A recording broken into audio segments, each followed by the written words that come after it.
Bom, reconhecendo que essa cobrança da captação, ela estava também injusta, né? Já que, independente do que se produziu, pagava-se ali o mesmo volume, o mesmo valor em impostos, né? Independente de quem produziu mais ou menos, a coroa decide, então, voltar à cobrança do quinto, a cobrar dos 20%, a partir de 1750. E aí nós temos a instituição das casas de fundição no território goiano. Porque até então esse território era extraído aqui e era levado para as casas de fundição em São Paulo. Tá? Uma longa viagem que acontecia uma vez ao ano, assim, logo após o término ali do período chuvoso. Tá? Então você tinha a Companhia dos Dragões escoltando esse ouro até São Paulo para que fosse então levado ali às casas de fundição. Só que com essa cobrança, né, a volta da cobrança do quinto, a coroa decide pela implantação das casas de fundição na capitania de Goiás. Então Goiás recebe aí 2 casas de fundição.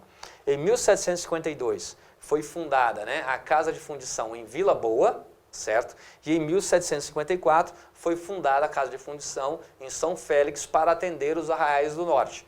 Então Vila Boa atendia aos arraiais do sul e São Félix atendia os arraiais do norte. E assim os mineradores, né, ou os comerciantes, assim que fossem extrair, né, ou extrair não, né, fossem retirar esse ouro do território, deveriam levá-lo então à casa de fundição. Lá esse ouro era devidamente quintado e então o proprietário recebia de volta já a sua parte com o selo da coroa portuguesa, né, com a guia de exportação, atestando que aquele ouro já havia sido tributado. No ano seguinte, Vila Boa registrou aí o maior volume de ouro extraído, né, da sua história. Foram 3.060 quilos de ouro alcançados em 1753. Só que a partir daí, a produção começa a declinar, começa a ter aí um processo de declínio dessa produção aurífera no território goiano. Portanto, nós podemos observar que esse período aurífero, né, ele foi um momento muito pungente, mas ele foi um momento também muito curto. Bartolomeu inicia essa exploração, veja só, em 1727. Tá? A partir de 1753, você tem em 1753 o ápice dessa produção e a partir daí você começa a ter o quê? Um processo de declínio. Então nós temos aí em torno de 30 anos, né, esse apogeu da mineração no território goiano. Tá? Mas a partir daí você já começa a ter um processo de declínio dessa produção aurífera em Goiás. Tá, ok? Nós vamos destacar isso daí rapidinho para vocês daqui a pouco, né? A Casa de Fundição de São Félix, né? Depois ela foi transferida para Cavalcante, né, já no finalzinho do século XVIII, tá, em 1796, e foi fechada, né, e definitivamente em 1807, já que a mineração já tinha se esgotado, já não era mais uma atividade significativa no território goiano. Aqui nós temos uma imagem, né, o prédio, então, que abrigou a Casa de Fundição lá em Vila Boa, né, hoje a nossa querida cidade de Goiás, tá certo? Em Goiás também merece o destaque aqui, né, não pela produção, que ela foi significante, mas merece o destaque aqui no tópico, em relação aos rios diamantíferos. Né? Nós tivemos aqui uma exploração também de diamantes, pouco significativa. Quando nós formos falar em mineração no século XVIII em Goiás, o destaque realmente é para a exploração aurífera, mas foram encontrados em 1733, né, rios diamantíferos, né, os rios Claro e Pilões, a oeste de Vila Boa, que eram então rios ali em que foram encontrados diamantes.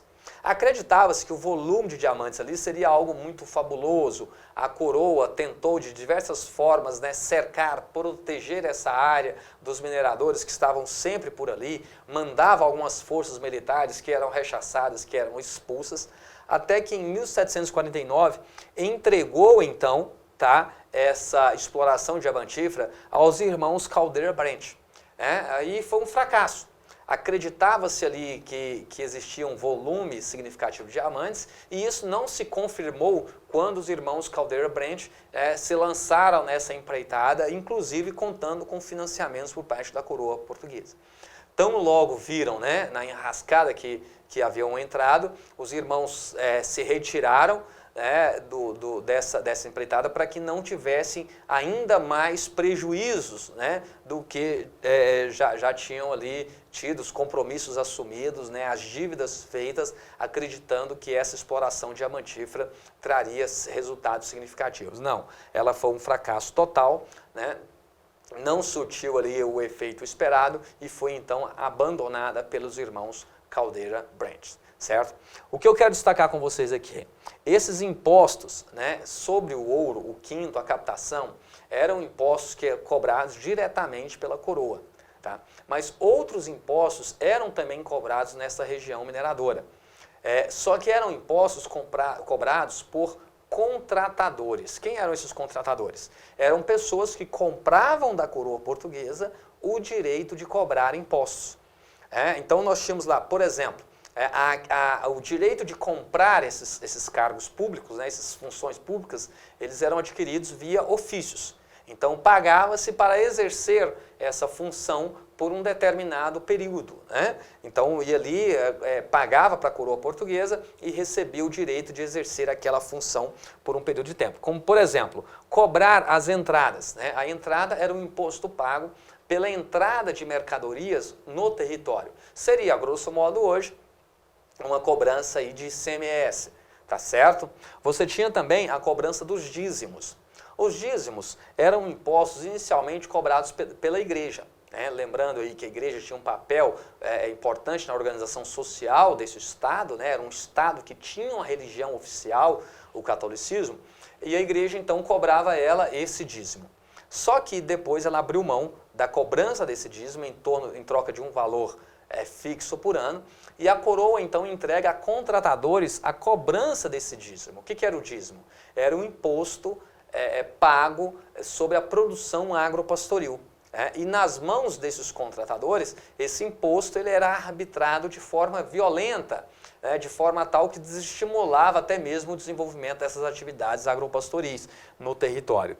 Você tinha as cisas também, que era o imposto pago sobre a comercialização de escravos, né? As passagens, que era o imposto pago ali pela travessia nos rios em Canoas, então a pessoa podia ir lá e comprava da coroa portuguesa o direito de cobrar a travessia num determinado ponto ali, num rio, né, das pessoas que estavam atravessando esse rio em Canoas. O subsídio literário criado em fins do século XVIII para financiar o sistema de educação em Goiás, tá? Era um imposto cobrado sobre a chamada carne verde, e as décimas, né, que eram impostos ali cobrados esporadicamente com o propósito de financiar algumas obras, alguns empreendimentos que se faziam necessários ali por parte da coroa portuguesa. Então assim nós tínhamos diversos impostos que eram cobrados então por contratadores, não cobrados diretamente pela coroa portuguesa, tá? Impostos cobrados diretamente pela coroa portuguesa eram os impostos que incidiam sobre a atividade mineradora. Então foi nesse contexto que se desenvolveu a mineração em Goiás no século XVIII. Mineração essa que rapidamente apresentou um processo de declínio. Deste declínio da atividade mineradora, eu preciso destacar com vocês aqui dois movimentos. Primeiro, à medida que essa produção aurífera ela vai declinando, ela vai diminuindo, né, você tem uma diminuição da população em Goiás. Para muitos mineradores, né, não tinham razão nenhuma para permanecer em Goiás com o declínio da mineração. Permanecer aqui significaria partir para as atividades agropastoris, né, a agricultura, a pecuária, ou seja, significava tornar-se um roceiro. O roceiro, para essa sociedade do século XVIII, era um ser inferior. Tá? O status estava em ser minerador, dono de terras, de escravos, tá? Mas não na agricultura. Então muitos optaram por ir embora. Você tem uma diminuição da população em Goiás com o declínio da atividade mineradora. E aqueles que aqui permanecem vão se ruralizar. Então veja só, Goiás que surge como uma sociedade urbana, a sociedade do arraial, depois da vila, né, com o declínio da atividade mineradora, aqueles que aqui permanecem vão se ruralizar, partindo então para as atividades agropastoris, desenvolvendo uma agricultura de subsistência, ou seja, é aquela agricultura para manutenção da localidade, E a pecuária é que lentamente vai se firmando como a principal atividade econômica para o território. Tá? Então, olha só, o final do século XVIII e o início do século XIX marca aí esse processo de transição, então, de uma economia mineradora para uma economia agropastoril. Tá certo? Então, são dois pontos aí importantes que eu quero que vocês guardem bem, né? Enquanto aí as consequências do declínio dessa produção aurífera para a capitania de Goiás. Então, recapitulando. Primeiro, diminuição da população, né? Porque uma parcela dessa população vai embora, abandona o território. E aqueles que aqui permanecem, na sua maioria, vão se ruralizar, ou seja, vão deixar o arraial, a vila e vão passar a ocupar, né, áreas aí de terras para a criação de gado e desenvolver uma agricultura de subsistência. Por que não agricultura comercial? Goiás estava isolado do restante do país. Uma agricultura comercial era inviável, você não tinha como exportar produtos produzidos em Goiás. Daí a pecuária se firmar lentamente, observe que eu estou falando lentamente, como a principal atividade econômica para Goiás. Por quê? A pecuária é um produto que não precisa ser transportado. O gado é uma mercadoria autotransportável. O gado vivo, então, é uma mercadoria autotransportável. Daí, então, a pecuária lentamente ir se firmando como a principal atividade econômica para o território goiano, dado a capacidade de autotransporte dos animais para os mercados consumidores. Tá certo? Então, este é o cenário para Goiás no final do século XVIII, o século que é conhecido, então, como o século do ouro em Goiás. Ok, meus caros? Então aqui finalizo com vocês esse nosso primeiro eixo temático, né, que abordou aí o surgimento do território goiano no século XVIII com o desenvolvimento da atividade mineradora. Nos veremos no próximo bloco, onde será abordado aqui a expansão da pecuária em Goiás no século XIX, a formação das oligarquias, né, e o fenômeno político chamado coronelismo. Te aguardo na próxima aula.